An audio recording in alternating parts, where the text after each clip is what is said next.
Aitäh! Märt Sults, palun! Aitäh, härra eesistuja! Aitäh, härra ettekandja!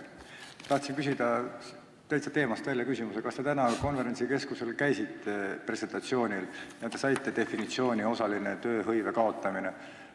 Kas te annate aru, mida tähendab osalise tööhõive kaotanud inimene ja temaga ümber käimine? Te räägite paberi peal numbreid, aga reaalselt elus inimestega on hoopis teine tera, sest seal väga palju riigikogulasi häbi võtsid seda kui naljana ja suure kilkamise ja naeru saatel sõitsid ratastoolidega ja panid kõrvaklappe pähe. Tähendab, et mis te selle kohta kostate? Aitäh! Aitäh! Olen tänase päeva jooksul täitnud erinevaid tööalasid ülesandeid ja teie poolt viidatud üritusest osa ei ole võtnud. Töövõime reform on üks suurimaid sotsiaalvaldkonna reforme viimaste aastate jooksul. Tegemist on väga põhimõttelise, olulise reformiga.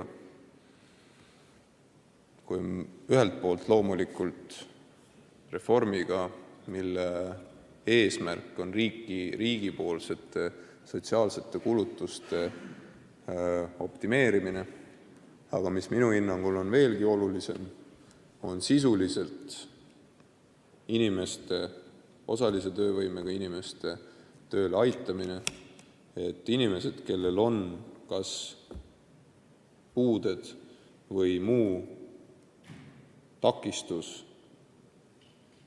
iseseisvalt ja ilma abita tööturul osaleda.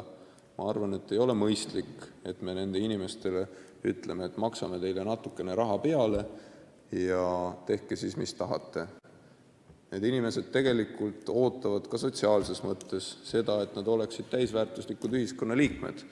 Meie ühiskond on ka ajaloolistel põhjustel üldiselt üritanud erivajadustega inimesi näiteks teatud mõttes niimoodi kapi taha ära peita, et nad kuskil seal on, maksame neile natukene raha ja kogu moos. Ei ole mõistlik. Peame tegema kõik endast oleneva selleks, et inimesed, erivajadustega inimesed, osalise töövõimega inimesed tunneksid ennast täisväärtuslike ühiskonnaliikmetena. Selleks peame tagama vajalikud meetmed, vajaliku abi riigi poolt, et nad saaksid ühiskonna ellu, ka tööturule panustada. Loomulikult, kui tehakse selliseid suuri reforme, kus põhimõtteliselt mõeldakse kogu kontseptsioon ümber, kus töötukassa saab hulga uusi ülesandeid, kus on vaja luua koordinatsiooni Sotsiaalkindlustusameti, kohalike omavalitsuste, töötukassa vahel, kus tuleb muuta tegelikult ka tööandjate hoiakuid näiteks, siis loomulikult selliste suurte reformide rakendamine tekitab hirmusid. Loomulikult tekitab. Osa nendest hirmudest on õigustatud ja suur hulk sellest tagasisidest, mida me oleme saanud näiteks ka sihtrühmadelt, oleme seda ka arvestanud, sest ongi õigustatud asjad olnud. Kas meil on 100% kindlus, et viimseni kõik aspektid, mis meil on töövõimereformi käigus ette planeeritud ja läbi mõeldud, kas nad kõik 100% suurepäraselt käivituvad? Ei ole seda kindlust. Loomulikult ei ole, sest me teeme suurt asja, me teeme seda esimest korda, see on väga kompleksne. Võib-olla mõned nendest tööturuteenustest, mida me oleme läbi mõelnud, ei anna piisavat efekti. Võib-olla tuleb mingeid teenuseid osutada oluliselt rohkem. Võib-olla tuleb mingisuguseid hüvitamise määrasid tulevikus tõsta või vähendada. Aga see ei ole, need võimalikud riskid ja võimalikud hirmud ei tähenda seda, et ärme siis üldse mitte midagi tee.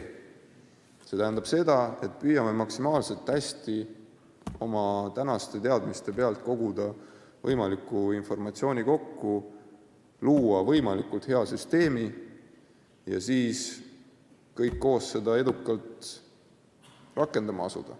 Ja loomulikult seejuures, olles teadlikud sellest, et me peame olema paindlikud, et juhul kui ilmneb mingisuguseid kitsaskohti, siis neid ka kiiresti muuta. Sotsiaalministeerium on sellest endale selgelt ka aru andnud, on kokku lepitud ka tegevused pärast töövõimereformi jõustumist, pidev erinevate meetmete tulemuslikkuse analüüs, täiendavad arutelud ja arvutused sellest, kuidas reform käima läheb. Meil on valmisolek paindlikult ilmnenud puudustele reageerida ja selles kontekstis ma ütlen nii, et igasugune konstruktiivne tagasiside, ka kriitika on teretulnud ja nii palju kui võimalik võtame seda arvesse, aga ainult selle pealt, et tuleb uus süsteem ja äkki midagi läheb valesti, selle pealt öelda, et ärme siis üldse midagi tee, et selle lähenemisega ma kuidagi nõus ei saa olla. Aitäh!